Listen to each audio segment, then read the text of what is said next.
सुप्रभात सभी छात्रों और इस चैनल के दर्शकों को एचआरडी इंटरनेशनल स्कूल की ओर से आज की इस तरोताज़ा सुबह में मैं आप सबका इस चैनल पर हार्दिक अभिनंदन और स्वागत करता हूं। आज हम इस जो आपका वीडियो है इसके अंदर अपने एक टॉपिक लेकर के आए हैं जो कॉमन सा बिंदु है संस्कृत व्याकरण का, और वो बिंदु है आपका लिंग विचार। अमूमन लगभग आपको तीसरी सी क्लास से लिंग के बारे में पढ़ाया जाता है, और जो बड़ी क्लासों में जाते हैं इसका स्तर जो है वो उच्च होता जाता है, बड़ा होता जाता है। लिंग से संबंधित प्रश्न जो है वो डायरेक्ट और इनडायरेक्ट दोनों तरीके से परीक्षा के अंदर 6वीं से लेकर के 10वीं तक पूछे जाते हैं। 10वीं क्लास के अंदर जो पद परिचय आता है उसके अंदर लिंग का विशेष महत्व होता है, तो उसके लिए आपको इसको याद करना जरूरी है। बात करें अगर अपन लिंग की, तो लिंग किसको कहते हैं? जो शब्द स्त्री या पुरुष का बोध कराते हैं। बोध का मतलब है यहाँ पर ज्ञान करवाते हैं या पता करवाते हैं। जिस शब्द से ये पता चलता है कि कौन सा शब्द स्त्री और कौन सा शब्द पुरुषवाचक है, उन शब्दों को या उस गुण को अपन लिंग कहते हैं। एक्चुअली में लिंग कोई शब्द नहीं होता है, लिंग एक गुण है, शब्द का एक गुण है। जिस शब्द से ये पता चले, जिस शब्द के गुण से ये पता चले कि कौन सा शब्द स्त्री का बोध करवा रहा है, कौन सा शब्द पुरुष का बोध करवा रहा है, बस उस शब्द के गुण को ही हम लिंग कहते हैं।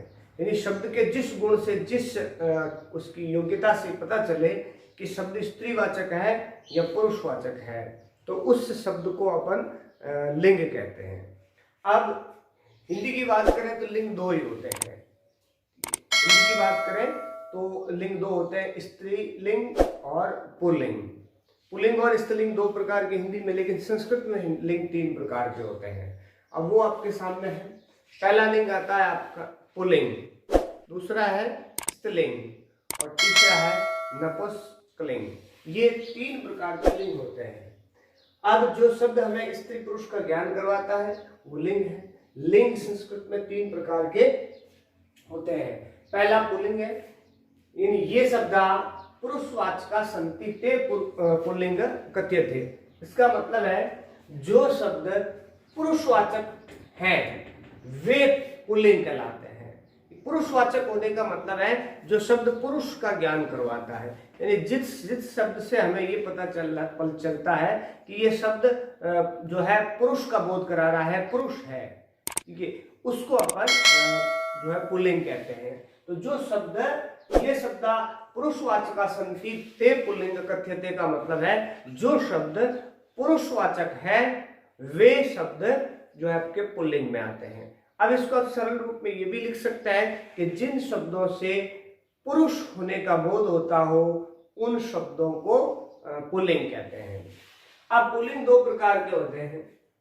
एक तो अजंत पुल्लिंग शब्द होता है, एक हलंत पुल्लिंग शब्द होता है। इन तीनों के अंदर ये प्रकार है।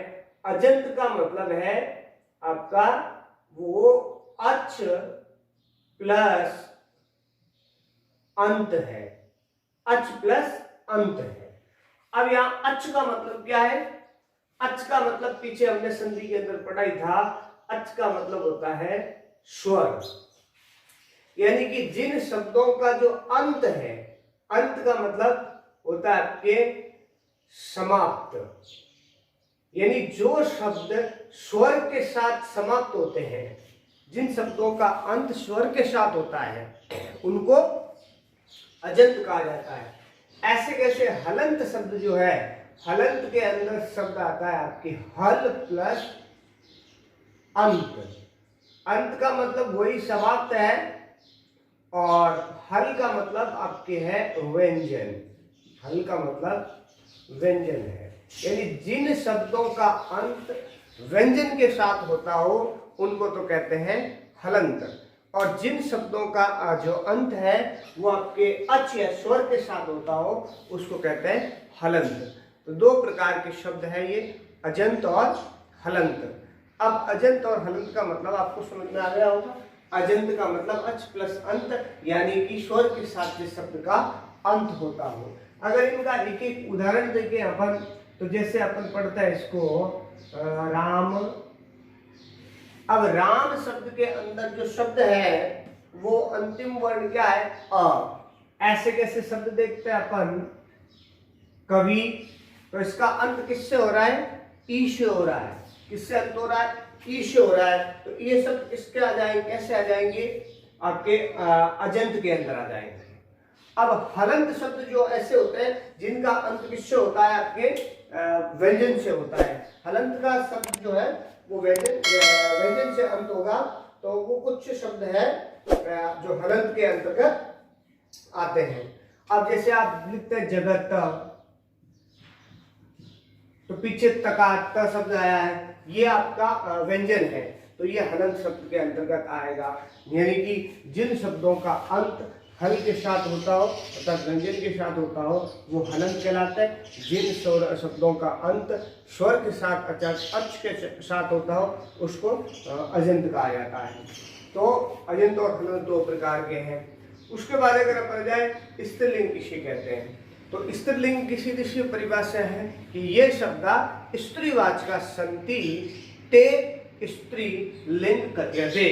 इसका मतलब है जो शब्द स्त्रीवाचक हैं वे शब्द जो है आपके स्त्रीवाचक शब्द कहलाते हैं। अर्थात जिन शब्दों का स्त्री होने का पता चलता है उसको अपन स्त्रीवाचक शब्द कहेंगे या स्त्रीलिंग शब्द कहेंगे। जैसे एक शब्द आता है आपके मति, ठीक है, ऐसे कैसे शब्द आता है बुद्धि।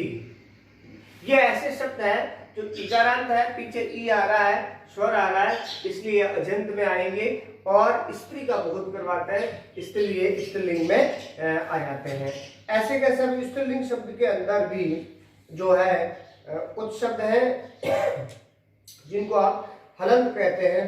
जैसे शब्द आता है आपके शरिता या शरित,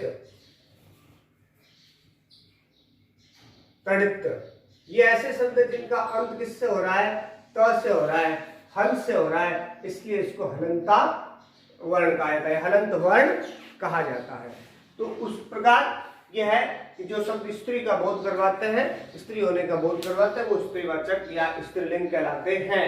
अब है नपुंसकलिंग। नपुंसकलिंग का मतलब है ये शब्द न स्त्रीवाचक और पुरुषवाचक न चाहते नपुंसकलिंग कथ्यते। यानी जो शब्द न तो स्त्रीवाचक है और न पुरुषवाचक है वे शब्द पुल्लिंग जो है आपके नपुंसकलिंग में कहलाते हैं। जिनसे पता न तो चलता है कि आपके वो स्त्रीवाचक में आएंगे और न ये पता चलता है कि वो पुरुषवाचक में आएंगे, तो ऐसे शब्दों को अपन क्या कहेंगे, जो है वो आपके नपुंसकलिंग में आते हैं। अब जैसे एक शब्द आता है आपके, वो है फल। अब फल शब्द में न तो फल पुल्लिंग होता है और न फल स्त्रीलिंग होता है, इसलिए शब्द किसमें आ जाता है आपके, वो नपुंसकलिंग में आ जाता है। उसके बाद ऐसे कैसे अगर अपन बात करें वारी, वारी का मतलब जल, इसमें भी ना स्त्रीलिंग है और ना पुल्लिंग है। इस प्रकार अपन देखते हैं आगे जगत, ये भी ना स्त्रीलिंग में है और ना पुल्लिंग के अंदर है, ठीक है। ऐसे कैसे हलंत शब्द के अंदर अगर अपन देखें तो आ जाता है आपके श्रीमंत, श्रीमत, इसमें भी जो है स्त्री और पुरुष का कोई बोध नहीं है। यानी कि जिन शब्दों से न स्त्री का बोध होता और न पुरुष का बोध होता वो नपुंसकलिंग कहलाते हैं। जिन शब्दों का जो बोध होता है आपके पुरुष होने का बोध होता है उसे पुल्लिंग कहते हैं, जिन शब्दों से स्त्री होने का बोध होता है उसे स्त्रीलिंग कहते हैं, और जिनमें स्त्री और पुरुष दोनों का बोध न होता उसको नपुंसकलिंग कहा जाता है। इस प्रकार से ये तीन शब्द है, तीन प्रकार के संस्कृत में लिंग पाए जाते हैं। ये लिंग आपके जब आप संस्कृत में आगे धातु रूप पढ़ेंगे उस समय भी काम आएंगे। जब आप शब्द रूप पढ़ेंगे, सर्वनाम शब्द रूप, संज्ञा जो है शब्द रूप, उनके अंदर ये तीनों लिंग काम आएंगे। तो याद बेसिकली ये रखना है आपको कि संस्कृत में 3 लिंग होता है और लिंग किसे कहते हैं कि जिन शब्दों से स्त्री या पुरुष का बोध होता हो उन्हें लिंग कहा जाता है।